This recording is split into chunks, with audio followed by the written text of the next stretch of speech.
Hello, I am Chris Williams, and I am back with another review. This time we're reviewing Female Furies, Issue 4. We'll start off with the cover. The cover, this one done by Walter Simonson, it really evokes the Kirby-esque feel of the series. Well, it would have a Kirby-esque feel if Cecile Castellucci knew anything about Kirby's Fourth World. This is as close as we get to Kirby's Fourth World as we can in this series. Female Furies, particularly issue 4, is bad, and I'll get into more of it after the cover. The cover is good. It looks like a Kirby cover. It has Scott Free escaping from Apocalypse. And this cover is kind of a lie. The escape of Mr. Miracle, because the issue itself is completely rips apart the original Mr. Miracle issue 9. Here we start out with Darkseid's mother.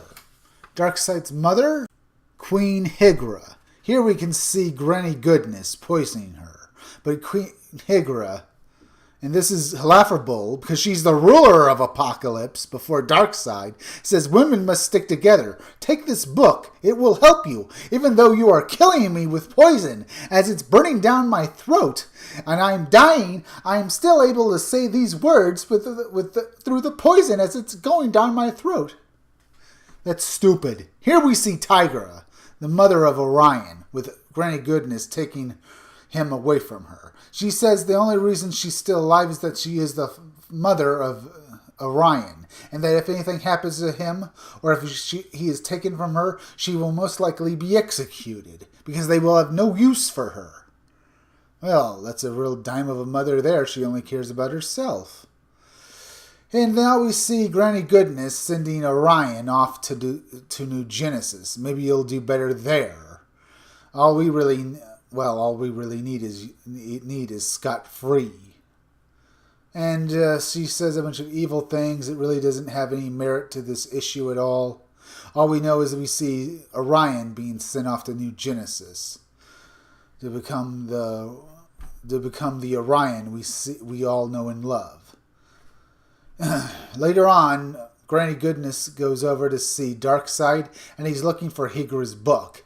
He says that if he had the book, it would somehow enable him to come closer to getting the anti-life equation. How that book would do that, since it's basically a book of the bloodlines of Apocalypse, I'm not quite sure. It's probably nothing, because the writer here, Cecile Castellucci, does nothing but do basically, in my opinion, jokes of male supremacy over women, of male patriarchy. Here we can see Scott Free as a baby.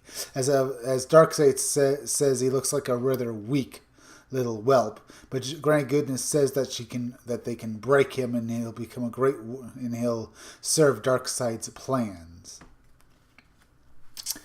The artwork here is nothing great. It's just some of the same by the illustrator Adriana Milo. And later on, we come to where we left off in the last issue, with Scott Free addressing Big Barda on the death of Ariel.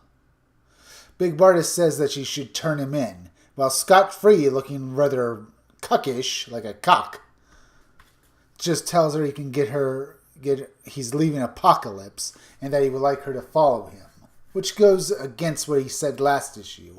He said in the last issue he was going to get her revenge, but apparently he's now escaping, and he tells her how he remembers her when they were both children in Granny Goodness's orphanage, how they were put through tests. Granny Goodness would literally start hitting a drum and drive her students through these horrific, torturous ordeals that she called tests. Apparently, when they were both kids, Scott Free and Big Barda were rather on good terms. Here we can see some of the tests. Release the Bitches, where they fight female dogs, as well as the Tears of Acid, where all the children were put into a pit of acid, and they had to climb out somehow. Big Barda says, go have a happy life, Scott Free, but Scott Free manages to save her.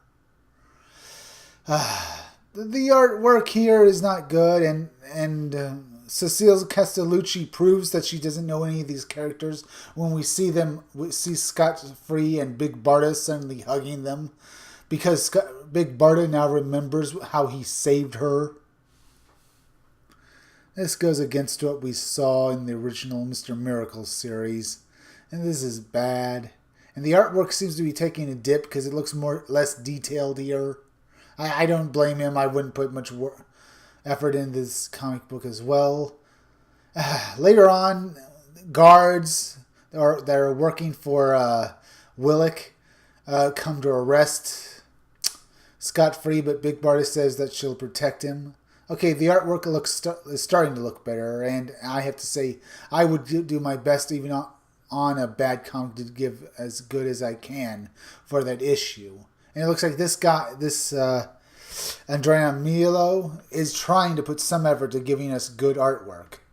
Later on, for some odd reason, the guards get another bulletin that something is happening on Apocalypse and they should go see to it. And Big Barda says that she'll join them because she's also a loyal warrior of Darkseid, and they just blast her, saying that she's just a measly weak woman, even though they had been beaten up by her. But even though she does prove that she's a weak woman by suddenly trying to say that she'll help them fight whatever this was.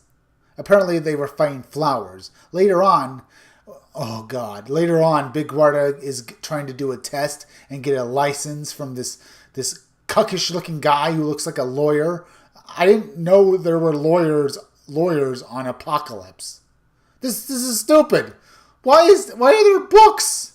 Why is there a lawyer? Why do they need plans and stuff like that? Usually you just have to obey Darkseid and just do whatever he orders you to do. Here she's trying to get Willick to sign a paper so that she can go on a mission or get her own command of something, and he refuses to do that unless she works out with him, and he has her do the same thing that he did to Ariel. This is stupid. This makes no damn sense. Why would Willick sign anything she has, and why would she do anything Willick wants her to do? Later on, she goes to Apocalypse, Darkseid, the ruler of Apocalypse, and tells him how Willick has been mistreating her, and that she killed the son of Steppenwolf, and he says that they should kill her, that she should be executed. Well, Darkseid says, impressive. For what? Explaining the truth? I think you'd be more impressed if she came in there, snapped Steppenwolf and Willick's necks, and says, I am a warrior of Darkseid. I am the leader of the Female Furies. But no, this doesn't happen. Later on, Big Barda even gives this sort of the unbelievable speech to Leshina and the rest of the Female Furies, saying that as women, they should all work together and try to be friends with each other, even though they are the Female Furies and they hate each other only slightly less than they hate everyone else, and only work together because they hate everyone else more. And she goes off to abandon Apocalypse and Darkseid's servitude to go be with Scott Free on Earth.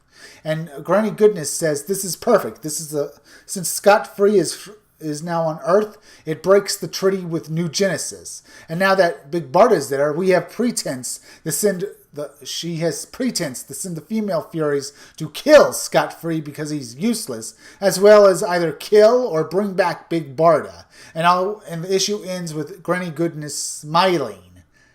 Smiling for what? This makes no sense. What if Scott Free had stayed? Or what if Big Barda had been more loyal? How is this all going to your plan? That is so stupid.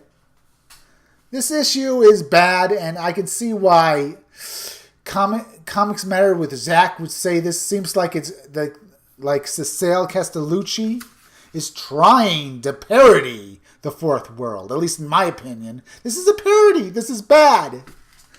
Avoid this comic book. If you like this review, subscribe and make sure you're still subscribed.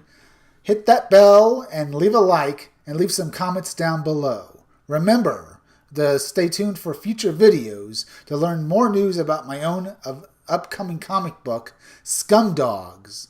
So I'll see you all again soon.